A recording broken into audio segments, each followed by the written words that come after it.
এক ভাই বলেছে যে আমার শনির দোষ, কোনো মতেই যতই কিছু গাছগাছালি যতই কিছু বানছি কোনো মতেই কিন্তু কাটছে না। সে ভাইয়ের উদ্দেশ্য নিয়ে বলবো বা সকলের উদ্দেশ্য নিয়েই কিন্তু এই ভিডিওটা বানানো। যদি আপনাদের এই টিপসটা ভালো লাগে তাহলে আপনি করবেন, যদি এই টিপসটা যদি না লাগে তাহলে আপনার করার দরকার নেই।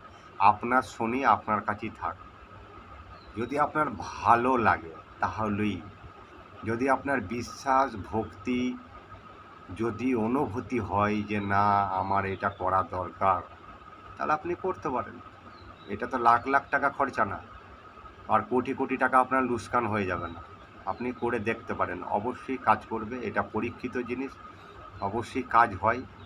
এবার আপনি আপনার শরীরে কাজ হবে কি না তা আমি বলতে পারছি না, কিন্তু তাতেও একবার ট্রাই করে আপনি দেখতে পারেন। তার জন্য আপনাকে কি করতে হবে, আপনার শনির দোষ, কারো রবির দোষ, কারো বৃহস্পতির দোষ যদি আপনার থাকে, তাহলে শনিবার বা মঙ্গলবার বা বৃহস্পতিবার, এই 3টে দিন, শনিবার মঙ্গলবার বৃহস্পতিবার, অন্য কোনো বারে কিন্তু হবে না। এই 3টে বারে সাদা, হলুদ, কালো, লাল, এই 4টে ধাগা, কালো যদি নাও থাকে হলুদ, লাল আর সাদা, এই 4টে ধাগা একসাথে করে কোনো ঠাকুরমশাইকে বলবেন যে এটাকে আমার শোধন করে দিতে। ধাগাটাকে শোধন করে তারপরে মেয়ে হলে বাঁ হাতে, ছেলে হলে ডান হাতে প্যাঁচ দেবে, 9 প্যাঁচ।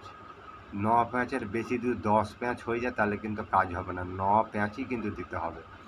তারপরে এই শনিবারে আপনি ধাগাটা ধারণ করলেন, সামনে শনিবার বা সামনে বৃহস্পতিবারে আবার চেঞ্জ করে আবার নতুন করে ধাগা ঠিক শোধন কিন্তু করতে হবে। শোধন না করলে কিন্তু কাজ হবে না।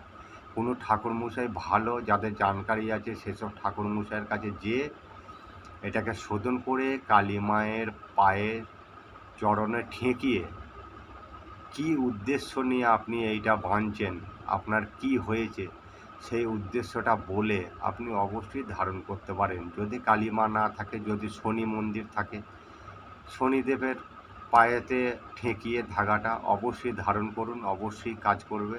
এটা পরীক্ষিত, অবশ্যই একবার ট্রাই করে দেখতে পারেন। সকলে ভালো থাকবেন, সুস্থ থাকবেন। এইসব ভিডিও পাওয়ার জন্য অবশ্যই কমেন্টে লিখবেন যে আপনার কাজটা হয়েছে কি না, বা আর একটা মানুষকে দেখার মতন এই ভিডিওটা সুযোগ করে দেন, শেয়ার করেন। আপনারা ভালো থাকেন, সুস্থ থাকেন।